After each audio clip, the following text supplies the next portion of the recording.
আসসালামু আলাইকুম everyone, welcome to my Ibrahim agro page and YouTube channel. আপনারা সবাই কেমন আছেন? ইনশাল্লাহ আশা করি সবাই ভালো আছেন। চলে আসছি একটি নতুন ভিডিও নিয়ে। দেখতে পাচ্ছেন আমার টাইগার মুরগির ঘরে আছে আমি এখন। এখানে এক জোড়া কবুতর আছে, মাশাল্লাহ কবুতর জোড়া ডিম পারছে, ও ডিমে তা দিতেছে মাদিটা, আর নটটাই যে দেখতে পারতেছেন হাঁটাচলা করতেছে।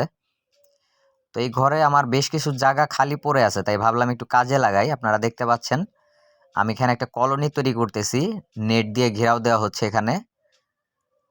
তো আপনারা গেস করতে পারবেন কি যেখানে কি ধরনের পোষা প্রাণী ছাড়া হবে। এখানে দেখতে পাচ্ছেন এই যে এখানে আমি বাঁশ বাইতে দিতেছি, আর পাশাপাশি কিন্তু চতুর্দিকে নেট দিয়ে ঘেরাও করা হয়েছে, কারণ এটার ভিতরে আমি যা পালবো যেন বাইরে যাইতে না পারে, এমনকি বাহির থেকে যেন কোনো কিছু ভেতরে আসতে না পারে।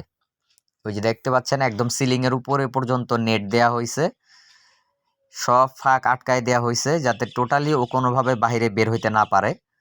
তো ইনশাল্লাহ আপনারা কমেন্টে অবশ্যই জানাবেন আমাকে আপনাদের ধারণাটা কি, এখানে কি পালবো আমি, কিসের জন্য এই কলোনিটা করতেছি।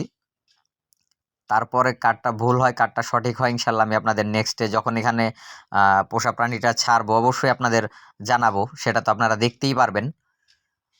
তো এখন আর আমি বললাম না বিষয়টা, যেহেতু সারপ্রাইজই থাক। আমি কাজ করতেছি, দেখতে পাচ্ছেন এই যে ভেতরে এখানে ওদের বসার জন্য যে সিঁড়ির মতো করে দেয়া হচ্ছে, বাঁশ একটার পর একটা লাইন মতো বাঁশ দেয়া হচ্ছে, এখানে বসতে পারবে। আর চতুর্দিকে নেট করা হয়েছে যেন বাহিরে যেতে না পারে, এমনকি বাইরে থেকে ভেতরে আসতে না পারে। আর ওদের ব্রিডিং বক্সের জন্য এখানে সিস্টেম করা হবে, এখানে ব্রিডিং বক্স দেয়া হবে ডিম বাচ্চা করার জন্য। তো যাই হোক, আমি কিন্তু অনেকটা আপনাদের সহজ করে দিছি, কারণ ডিম বাচ্চা কিসে করতে পারে সেটা আপনাদের ধারণা। তবে হ্যাঁ, অবশ্যই কিন্তু পাখি না, আমি বলে দেই এখানে কিন্তু পাখির কলোনি হবে না, কারণ আমি যেই নেটের ঘেরাও করতেছি এই নেট কিন্তু পাখির কলোনির জন্য পারফেক্ট না। পাখি কিন্তু এটা কেটে বেরোয় যাবে, এটা পাখির কলোনি অবশ্যই হবে না। তো অন্য আর কি হইতে পারে আপনারা ইনশাল্লাহ ধারণা করবেন, আমাকে জানাবেন কমেন্টে, দেখি কারটা সঠিক হয়। তো আজকে সকাল থেকে আমি এই কাজে খুব ব্যস্ত। ইনশাল্লাহ আজকের মধ্যে কমপ্লিট হবে আশা করি, যতটুকু পারি কমপ্লিট করে ফেলবো।